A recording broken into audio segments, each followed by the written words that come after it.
বাসর রাতে আমার স্বামী তার বুকের সাথে আমার হাতটা চেপে ধরে বলল, আমি কি তোমাকে বিশ্বাস করতে পারি? কখনো তোমার কাছে তোমার অতীত জানতে চাইব না, শুধু তোমার ভবিষ্যৎটা সম্পূর্ণ আমার। আমি মুচকি হেসে বললাম, হুম, পারেন আমাকে বিশ্বাস করতে। আমি আপনার হক কাউকে দেব না।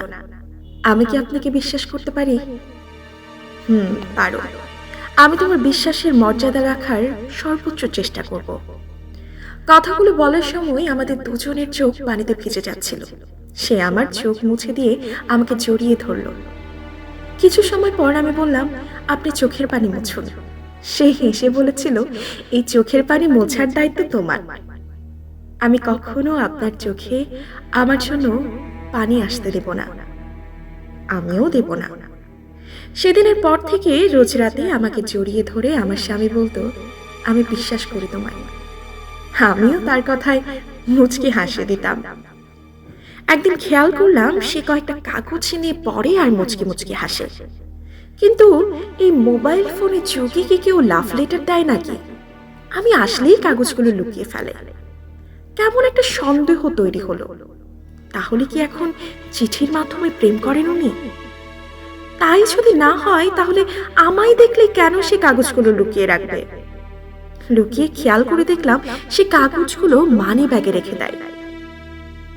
গোসল করতে বাথরুমে গেলে লুকিয়ে কাগজগুলো বের করতে করতেই আমার চোখ কপালে উঠল। কি সুন্দর প্রেমের বাণী লিখে রেখেছে। রাগের থেকে কষ্টই বেশি হচ্ছিল। হঠাৎ খেয়াল করলাম হাতের লেখাটা আমার। এক মিনিট, এইগুলো তো আমার ডায়েরির পেজ। তার মানে উনি আমার ডায়েরি থেকে সব পেজ ছেড়ে নিয়েছে। দৌড়ে গিয়ে ডায়েরি বের করে দেখলাম তাতে একটা লেখা পেজও আর নেই, সব ছিঁড়ে নিয়ে গেছে। বাথরুম থেকে বের হয়ে সে এই অবস্থা দেখে কি করবে বুঝতে পারছিল না। আমি যত সময় যাচ্ছে তত রেগে ফুলে বেলুন হয়ে গেছে। পরিস্থিতি সামাল দিতে সে আমাকে পেছন থেকে জড়িয়ে ধরে বলল, আসলে এত সুন্দর কথা আমাকে নিয়ে লিখেছ যে সবসময় পড়তে ইচ্ছে করে, তাই ছিঁড়ে নিয়েছি। তুমি রাগ করো না। সব সময় তো তোমার সাথেই থাকতে ইচ্ছে করে, কিন্তু পারি না, তাই নিয়েছি। তুমি রাগ করো না শোনাবো আমার। আমি রাগ দেখিয়ে চলে গিয়েছিলাম।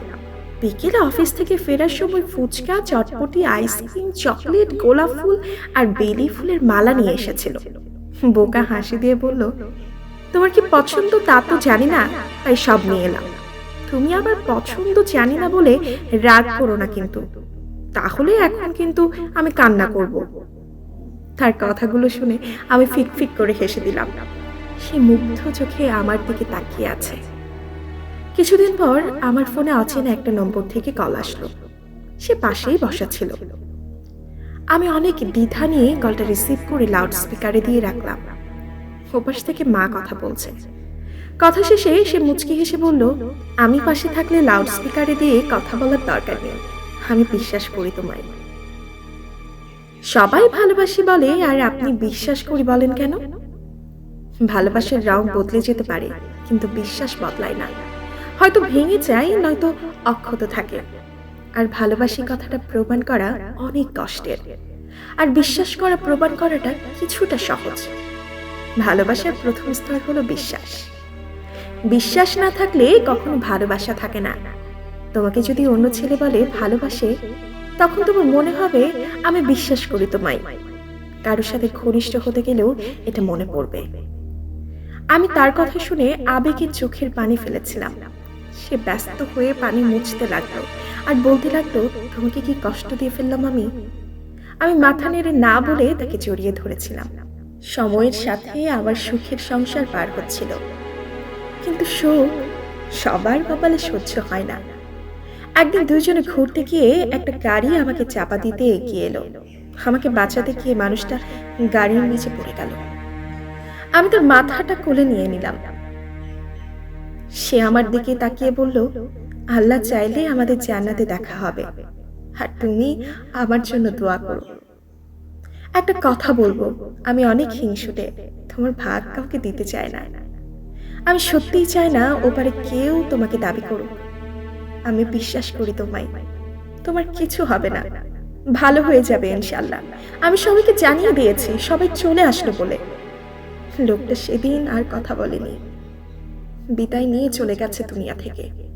সেদিনের পর আরো 15টা বছর পার হয়ে গেছে। আমার মা বাবা শ্বশুর শাশুড়ি সকলে আমার জন্য পাত্র খোঁজে। আশেপাশের লোকজন বলে, তোমার বয়সই বা কত, আরেকটা বিয়ে করে নাও। কিন্তু কাউকে নিয়ে কিছু ভাবতে গেলে আমার কানে একটাই কথা বাজে, আমি বিশ্বাস করি তোমায়।